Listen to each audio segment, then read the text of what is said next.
Hey guys, GJC here with your weekly Marbles on Stream update for Season 15, Week 3. We're going to start things off with a meta report.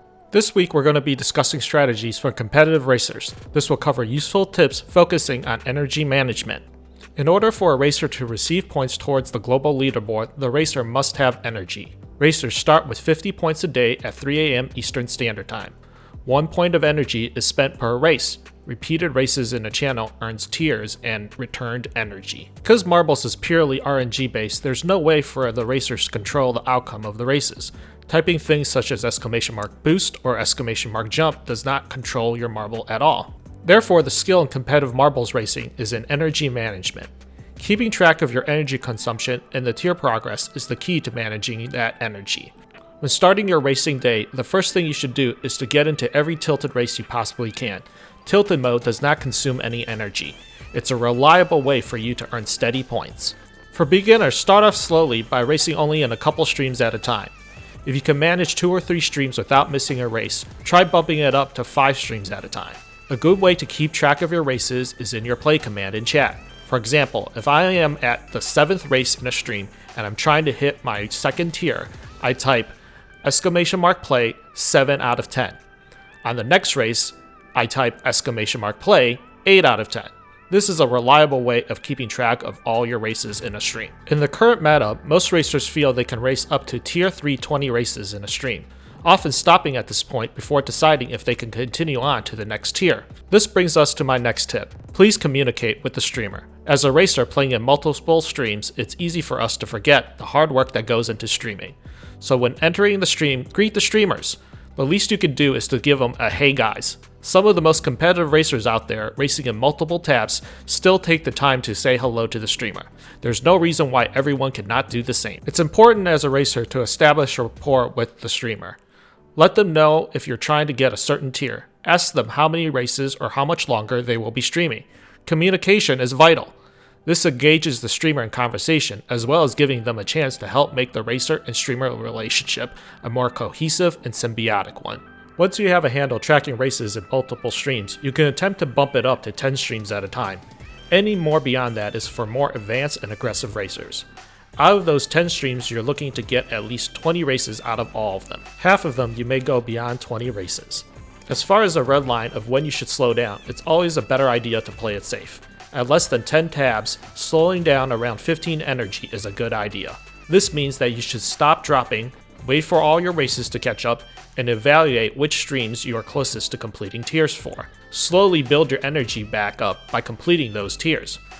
Racers who are able to manage their energy properly can race indefinitely all day and never have their energy drop to 0. The real limit then becomes how much time a racer is willing to dedicate to climbing the leaderboard. Which brings us to our leaderboard update. On the streamer side, LT is still currently in first place with 55,391 points after 3 weeks. The past week, LT earned an estimated average of 2,586 points a day with an average of 134 races. He's followed by Head Snap, Sleepy Pan, Niffer for the Win, Custom Fitted, Nalu, Spoo, Lady Hooks, The Rallies, and Corita, who has taken Critical Hit's spot in the top 10. On the viewer side, Daseender still in the lead with 43,919 points. He's followed by Baliko, Romaine, Apple, Custom Fitted, Lila Took, Ad Inc., Rydog, Knitaholic, and Mudwiser. Daseender's dominance of the leaderboard is why he is our Marbler of the Week. Daseender is currently the reigning defending champion on the racer side of the leaderboard. This is his 2nd championship, having had multiple high finishes in previous seasons as well. Daseender is beloved by many of us in the Marbles community and is truly one of the greatest to play the game at a competitive level. His signature emote is the Cool Cat, which has become his nickname in the community. Daseender originally came from the Elder Scrolls Legends community, discovering Marbles through Glamtroll's stream. This week, Daseender graciously walked me through what it's like rolling with him for a day. He starts his day off at the 3 AM Eastern Standard Time reset, with around 9 races. But this is often very difficult because there are less reliable streamers on at that time. Eventually, as more streamers get on, that number grows beyond 10 streams at a time. With so many streams, he's always very cautious. When his energy hits around 20, he begins to slow down. Daseender races in about 80 different streams a day, playing for roughly 20 hours. Out of the 80 races, he reaches 20 races in about 50 channels. Of the 50 channels, only 15 channels does he go beyond that point. He uses up his energy every single day, making sure that he hits 0 before he stops. So far this season, Daseender has hit 1 energy twice and recovered. This means that he had only 1 energy left, and if he did not complete his tier and receive energy back, he would have zeroed out for the day and had been done racing. Daseender's mastery of the energy system is how he's able to dominate the global leaderboard. His continued success is inspiring to all marble racers, and is the reason why we will be following the Cool Cat for many seasons to come. Now it's time for Trackmaster's Corner. This week we're featuring the updated elevator. Prior to this season, builders were unable to change the elevator's height. But this season, the elevator has become dynamic, allowing builders to adjust the piece. What's amazing is, immediately we began seeing builders use the piece in a way that was not intended. The best example of this is Kira Rosalka's track, Dangerous Crashing City. Here, instead of using the elevators as intended, she stacked them and extended them to look like buildings. This added a level of creative realism to her track, painting a scene of marbles racing down city streets.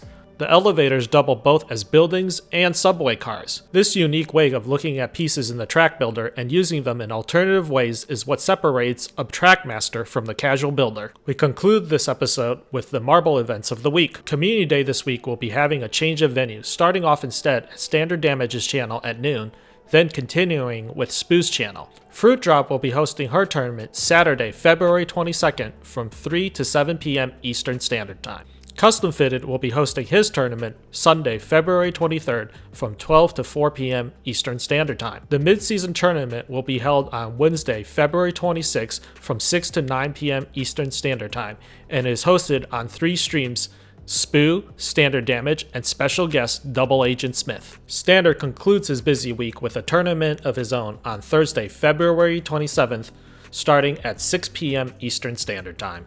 If you enjoyed this video, please give it a like and subscribe to my YouTube channel. Feel free to leave comments and questions about marbles topics that you may want me to cover in the future. Please also follow me on Twitter and Twitch. Thanks for watching, and I'll see you in the races.